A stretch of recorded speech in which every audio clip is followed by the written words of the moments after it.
Hello po sir, ask lang po if ang verifier ng loan po ba sa aming plantilya is pwede siyang makialam kung saan kami maglo-loan.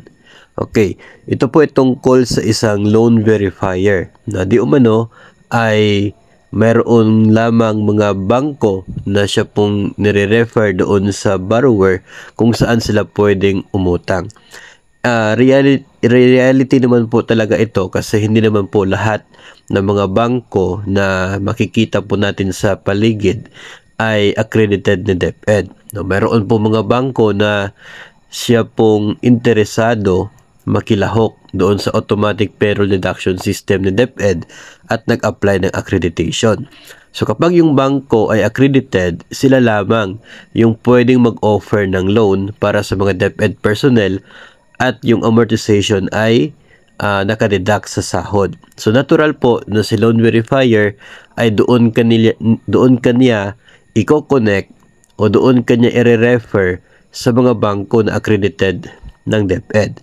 Pero kung ang yung bangko na gusto mong pagloanan ay already accredited na DepEd pero si verifier ay ayaw kasi mayroong specific na bangko na gusto niyang doon ka mag-apply, then yun po ay hindi na tama, no? Kasi hindi na po yun part ng trabaho ni loan verifier na siya magdidesisyon kung saan o kaninong bangko ka lang dapat mag-loan kung yung gusto mong bangko ay accredited naman ni DepEd, no? So wala naman pong problema kung accredited yung bangko na siya pong nilapitan mo, no? Kasi si loan verifier ay gagawin niya yung trabaho niya to determine if meron kang sapat na net take home pay para bayaran yung ina-applyan mo na loan, no? Kasi mahirap naman po kung doon ka niya pipilitin mag-apply sa isa o dalawang bangko lamang kasi baka iba po yung isipin natin dyan or ikaw mismo na borrower,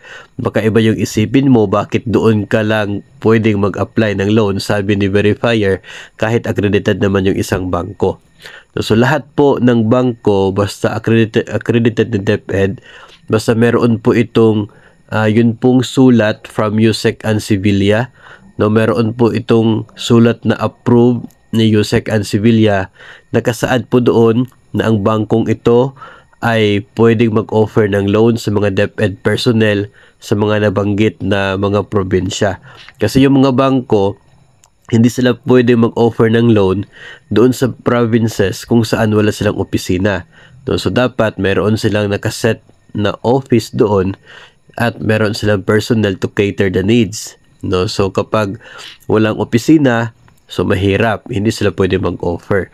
So doon mismo sa sulat ni USEC Sevilla ay naka-emphasize doon kung saang mga probinsya allowed mag-offer ng loan ang accredited na bangko. No, hindi naman po ibig sabihin na accredited siya sa kabilang probinsya ay automatic na accredited din po siya sa inyo. No, dapat po doon sa sulat from the DepEd, from USEC Sevilla, ay malinaw na nakasaad na allowed siya mag-offer dyan sa inyo pong lugar. No, so, kapag nandoon po merong ganun, ay ibig sabihin accredited nga talaga sila ni DepEd, especially kung sila mismo ay meron silang copy ng notarized na TCAA o ito po notarized na Terms and Conditions on APDS Loan Accreditation. So, yun po ay patunay na sila ay legit at talagang authorized na DepEd mag-offer ng loan. So, kapag nag-apply ka sa ganyan po na bangko, ay hindi na pwede na tutulan ni verifier kung kaya naman ng sahod mo. Kasi hindi na po yun part ng trabaho niya.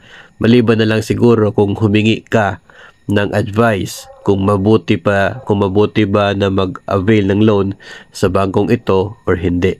No, pero yung siya talaga yung magdidesisyon kung saan ka lang pwedeng mag-loan, kahit accredited naman yung pinuntahan mo, ay hindi na po yun part ng trabaho ng isang loan verifier.